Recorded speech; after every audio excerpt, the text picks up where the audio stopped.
What's up, you guys? It's your girl, Khalinah Walker, also known as Lena Lee from the Level Up Show. You're in for a special treat today. We have an exclusive interview with media legend, radio executive, or just call her boss of operations, Jill Strada. So sit back and relax, and How Do You Make Magazine, we're taking it to the next level.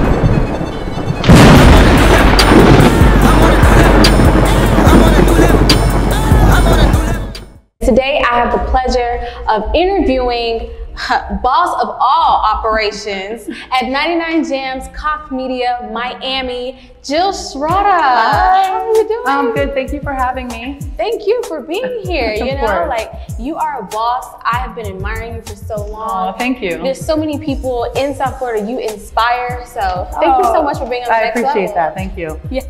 So before being the boss of all operations, what was Jill Strada like before, you know, being this radio executive here in Miami? Man, so I was, back in the day, I was a hip hop head. I just loved hip hop. It was before it was on radio, and I was the girl, you know, back in my day, it was like baggy clothes style. So it was like hats to the side, baggy clothes, you know, it was like, we looked like boxes as girls, but we were still cute. Right. That's how I was. I always had a hustle, like, meaning whether I was in school, whether it was work, I started working early on. I tried to work at 15, you know, in a real job besides babysitting or whatever, you know, but the hustle was just, I think that's where I kind of created who I am today. Yeah, so being a hip hop head, where did you grow up at? Where did you go to school? Orlando. So I was born in Chicago, but I grew up in Orlando, and I went to school. All my school was in Orlando. So I got my start in radio there, everything. Yeah. So what motivated you to want to get into the radio industry? I was undecided on my major. I thought I was going to save the world by going into like medical field. I was like, I don't know what I'm going to do, but I'm going to help people, right? Yes. And all my friends were in radio, and so they were, well, some of them were, and they were like, come intern, you know, you can get some internship credit. And I was like, again, oh, okay, that's going to work. That's perfect. I fell in love with radio through that internship. I was there, and I love music. I wanted to help and do something for the world, you know, and we fed the homeless. So in my internship, we had this, like, we fed the homeless. We did some, it was amazing. So I have music, you know, community, and that was it. I was like, okay, I think I want to do this. And it just turned into one thing after the next. And I started in the promotions department, which is like probably the best department in radio to start in, because it deals with, you know, the programming and all of that side. So you see the, you know, the talent and what is happening on the radio, but then you're also dealing with sales and that aspect of it, plus the community. So you kind of get every aspect of it. So yeah, I started there, and I just loved it. Wow, amazing. And speaking of promotions, like, that must have been something you learned a lot about prior to, you know, where you are now. Right. That's my base. So marketing is I always say it's my base of who I am. I didn't know I wanted to be a program director. I loved marketing. I just loved it. And it was part of, you know, again, like I said, it's like being in the community and setting up some community something, or participating in like the music meeting, because it's like, oh, okay, yeah, I'll tell you what songs I like or whatever, and you know, helping sales make, you know, a sale on, you know, with their flights. So it's the best of all worlds, right? But it's my base. So anything I do, even as a when I was a music director, an APD, a programmer, where I'm at now, it's all based in marketing. So whether we're marketing, if you're a personality, you know, you're a brand. So it's based in marketing, right? And then music, the talent, the artist, everything is that base. So I use that. That's my, you know, where my level is, and then I just kind of create from there. I love marketing, so I definitely understand where you're coming from with that. So throughout your career, was it more important for you to build relationships, or more so just have faith in yourself?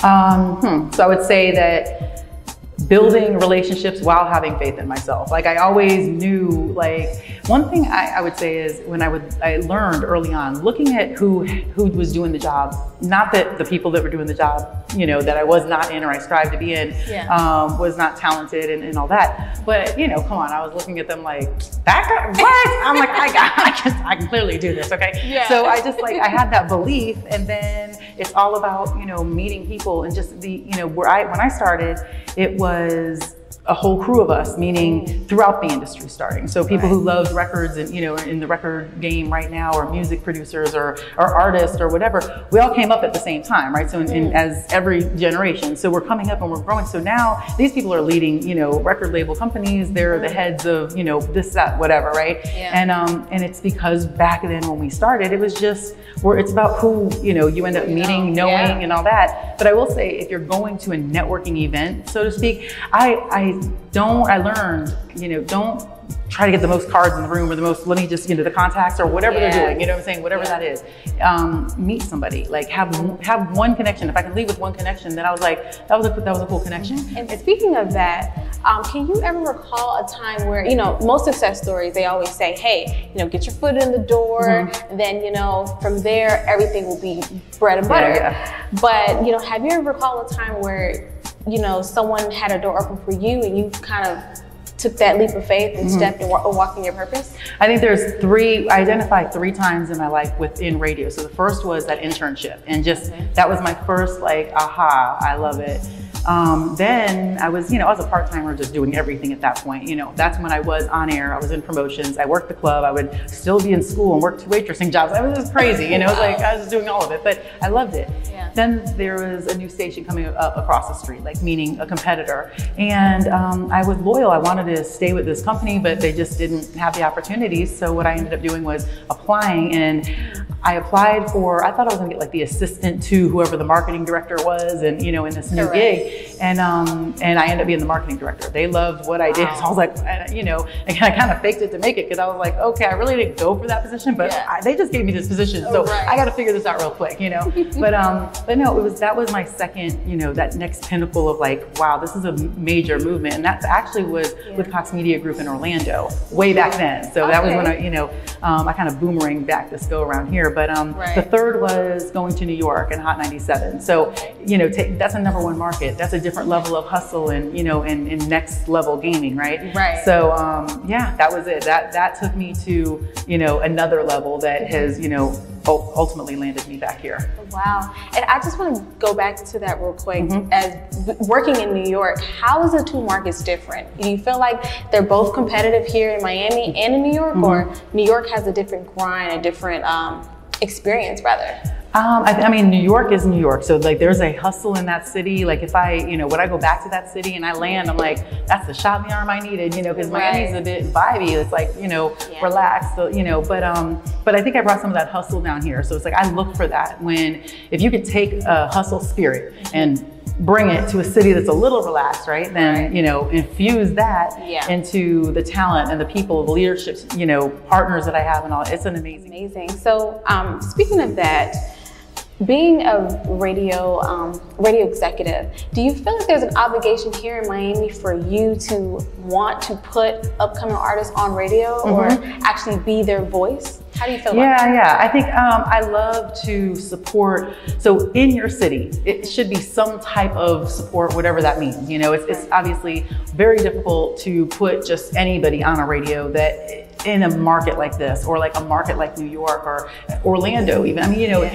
you have to have, a certain level of okay, you hustled, you worked your grind, that song's really hot, But I think by supporting 100% supporting local artists, we do just recently, I guess maybe last year or so, launched What's 99 Cosign Radio. So we do a Sunday night show, Cindy and I, specifically for that. And it was supposed to be, I was just on the first episode with her, and it's just kind of cosign the cosign show. But then, we just vibed, and I really enjoyed getting to know the artists. It's kind of they come to my office and we'll do meetings and things like that sometimes. But this was kind of a discipline. No, you have to really get to know these people and do the research behind it. You, as a researcher, you're going to look it up, right? So I'm getting to know the artist in a different way before they're even coming and sitting in my office to say, here's my new single, or this is what this is. So that's opened my eyes to even more in depth of the person, the artist, and building those solid relationships from the beginning. But yeah, I mean, 99 Jamz I took over in 2016. And that was the goal. It's what is the local artist scene that, who's the next up? What are we, who are we supporting, right? What advice, rather, do you give young women who want to follow in your footsteps? What advice do you give them to wanting to get into the radio industry and programming radio and stations? I mean, I just say, shine, like just shine, and don't let your what you have not, because I recently had that experience that I recognized in myself. I'm like, still to this day, as as women, that's one thing. It's different. Guys, I give different advice to, and we all need advice. We're all learning and growing, right? But with women, it's just don't dampen the shine. It's like, just take what you're great at, know what you're great at, be solid in it, and get out there and do your thing. And I think the best thing that I did ever as a woman in the industry, because years ago it was even less of us than it is now, and it's still very little. But I'm telling you, I would look at they're my friends, but I would look at my guy friends and be like, this knucklehead, because especially when you know them too well, right? You're like, this knucklehead can run this. I'm gonna run circles. Like, I got this. And just having that confidence. Don't let anyone say, that I was told early on, don't go into programming, you're a girl. Like, you're not, like, I literally was told that by my boss, one of my bosses. And I was just like, it was always a discouragement. Like, it was like being discouraged to do the next thing, but you just go with your passion. If you know what you want, stay true to yourself. As young women, I say, be careful, like, know what you want, because, don't go falling in love with, and then losing the sight of the dream, and all that kind of stuff. Don't do that, ladies. Stay focused on the hustle, Amazing. I have one more question for you. Great advice. Thank you so much. I know me coming up who wants to follow in your footsteps, for sure, I'm going to take your advice and definitely continue to shine my light and let my light be shown. So thank you so much for that. Thank you.